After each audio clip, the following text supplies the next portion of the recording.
First of all, a good Woche, everybody, a good week.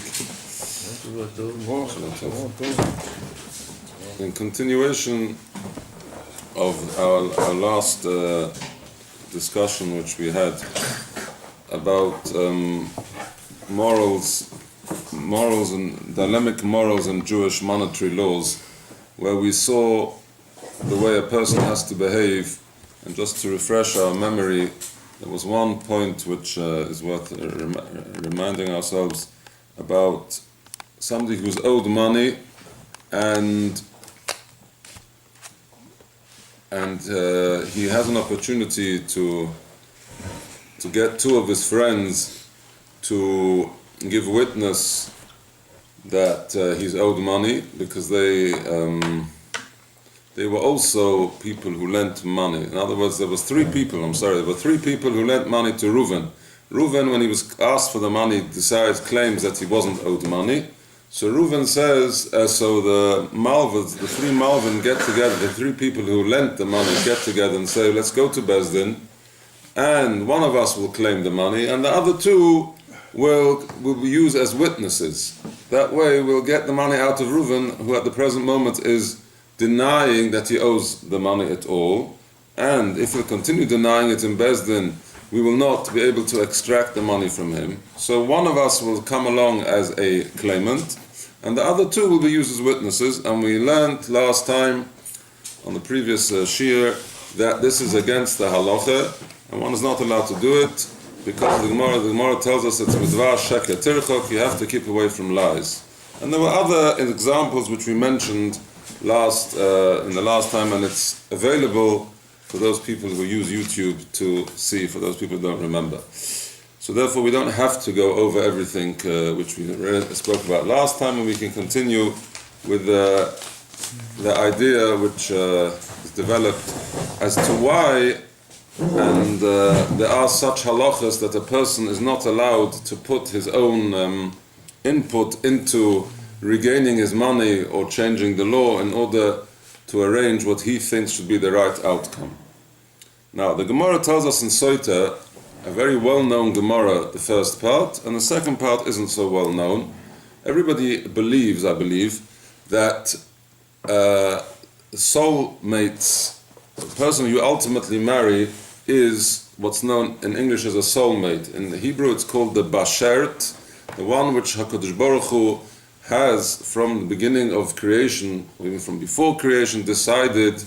The Gemara says, Bas Ploini le Ploini, the daughter of Reuven to Shimon.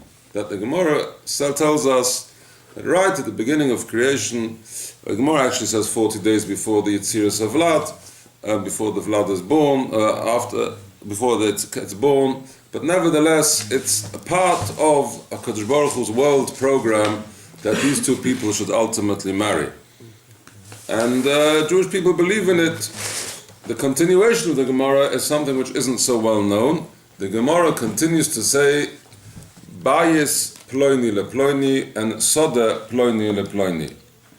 Not only is it the daughter of Mr. Reuven who's going to ultimately marry Shimon, it's also the field of Reuven which will ultimately go over to Shimon.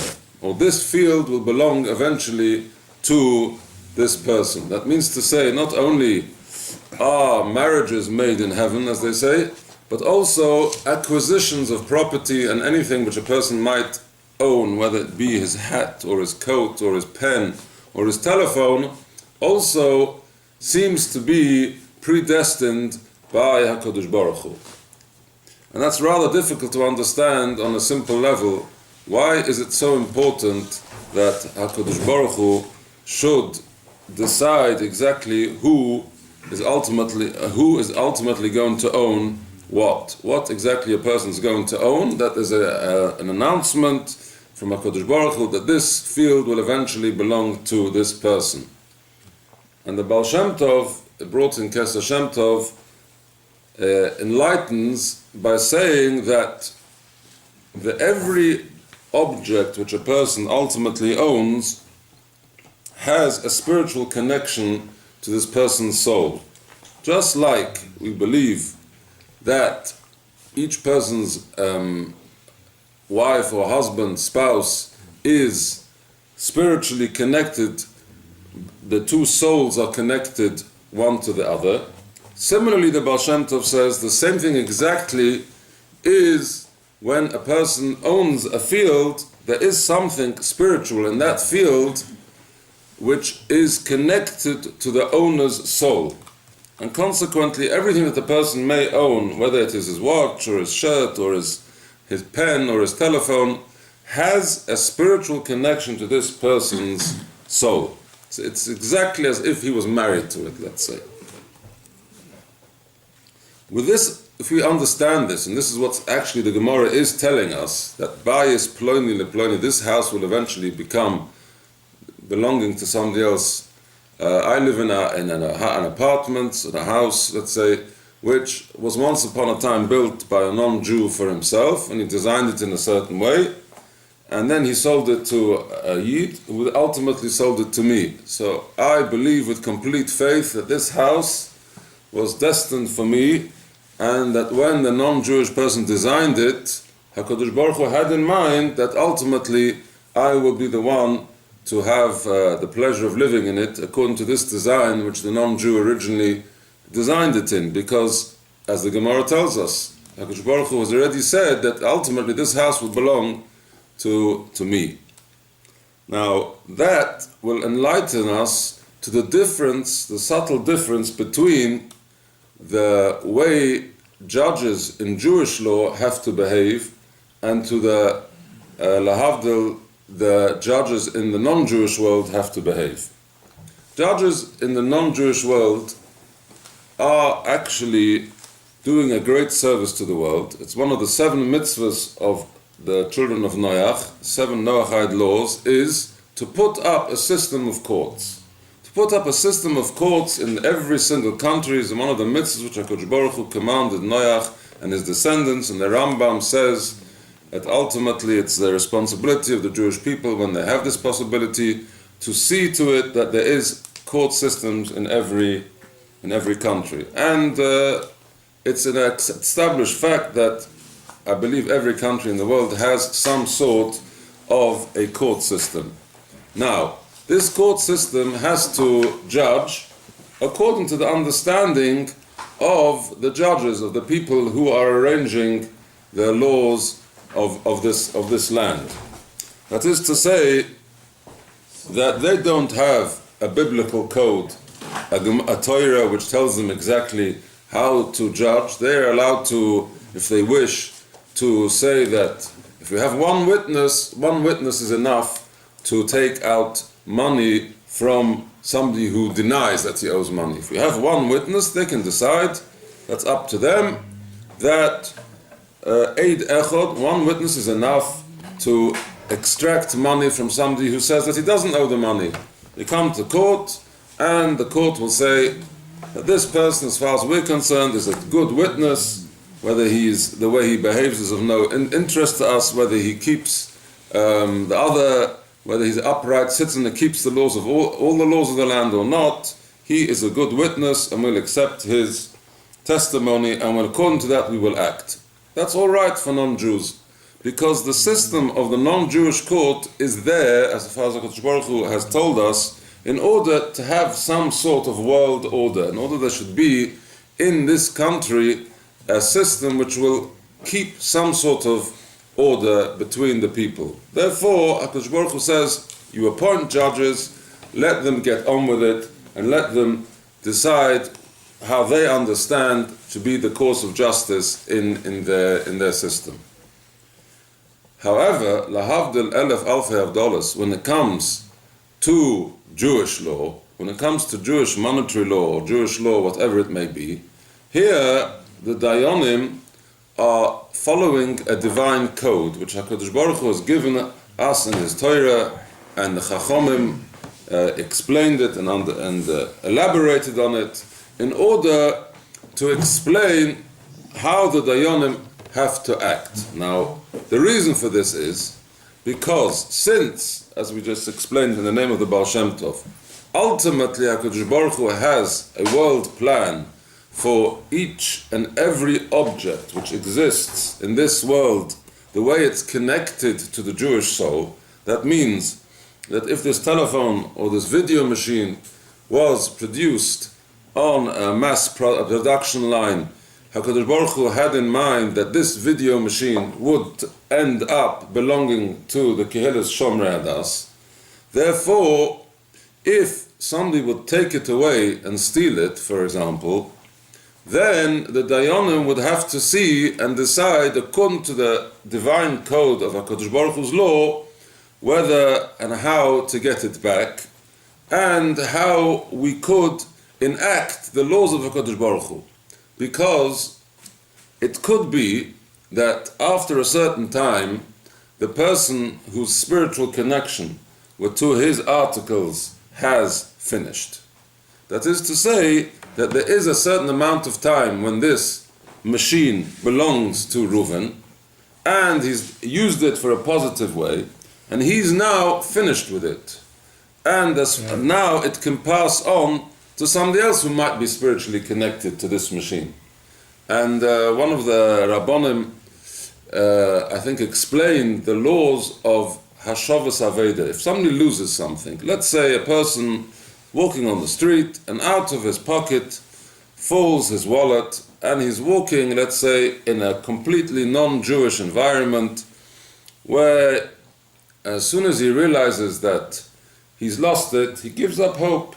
He gives up hope for ever recovering his wallet. He's decided that the people of this area are not the most honest of people, and they will not go to the police and make any attempt to return the article. So he gives up hope. He says, wow, that was a great loss. I've just lost my wallet with so much money in it. He doesn't know that walking behind him, there's a very religious Jew who 20 seconds later finds the wallet on the floor, picks it up, and has a look inside. And he sees that there's an identity card, and it says it belongs to Yankel Ploini. So this religious Jew goes to his rabbi and asks him, what do I have to do? I was walking in this non-Jewish area, and I found a wallet, and I know exactly who it belongs to.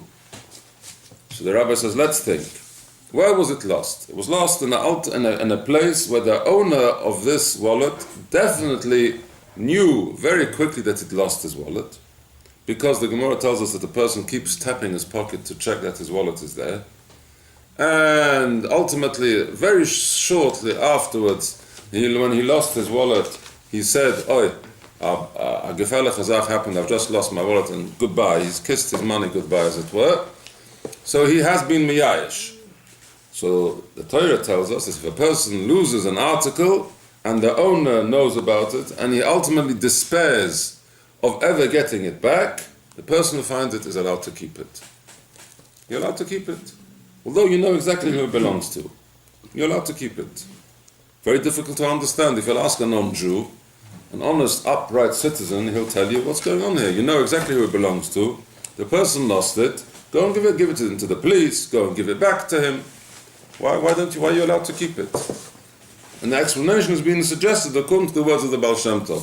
Since HaKadosh Baruch Hu tells us that this wallet and all its belongings have a spiritual connection to this person, there is a time when HaKadosh Baruch Hu can decide that it's already finished, its time is up as far as the spiritual connection is between the wallet and its owner, and from now on, it now has a connection to somebody else, because we know that each article can have a certain amount of spiritual connection to one person, afterwards which the next person has to deal with it.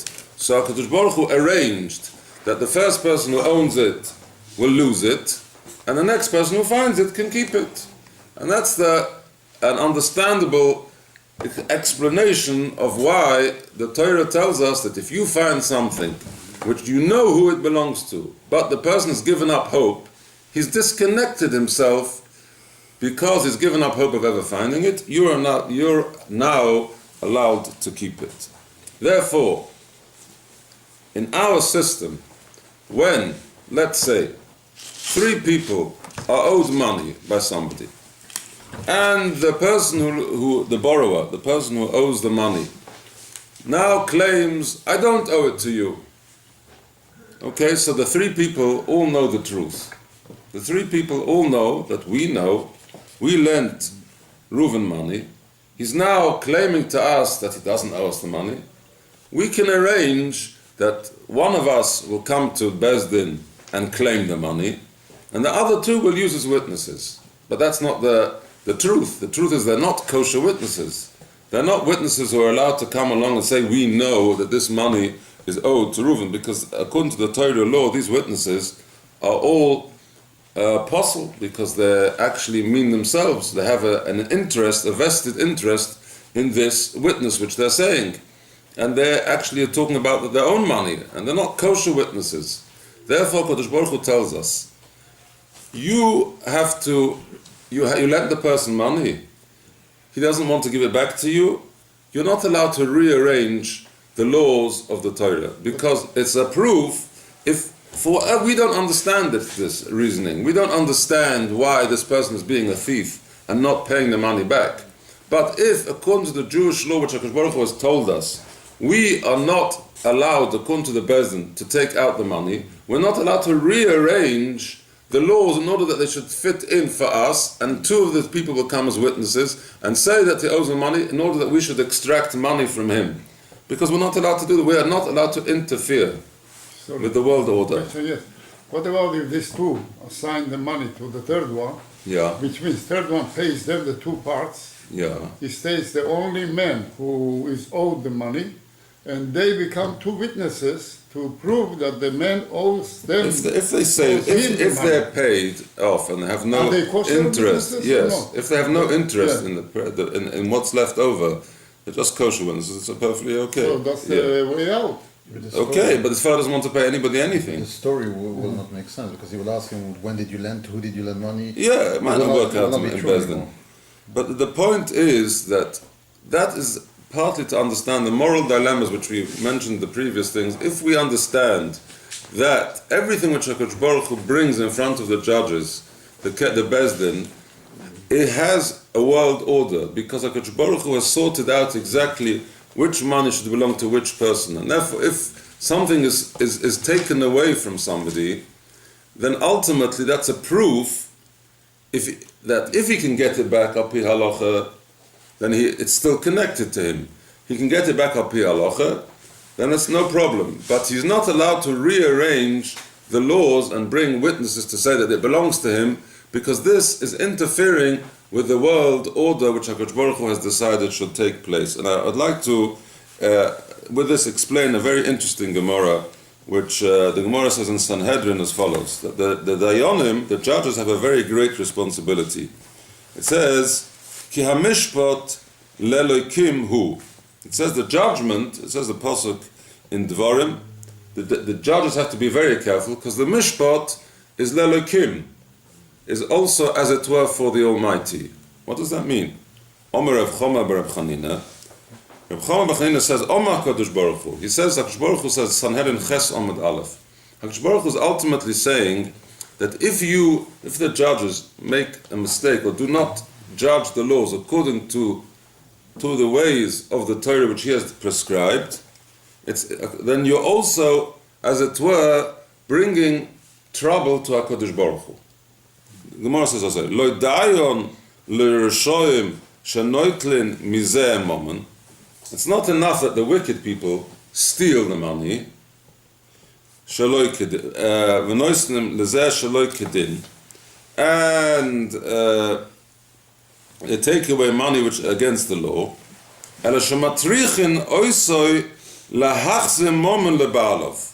HaKadosh Baruch Hu says, if you do a wrong judgment, you make HaKadosh Baruch Hu go to a special effort, as it were, to trouble HaKadosh Baruch Hu, to return the money to the right owner. Therefore, if a judge, a dayan, is misjudging a case, he is causing HaKadosh Baruch Hu aggravation and trouble, and as it were, tircha, that he has to now bring back the money from the wrong person to the right person, to the person who truly owns it.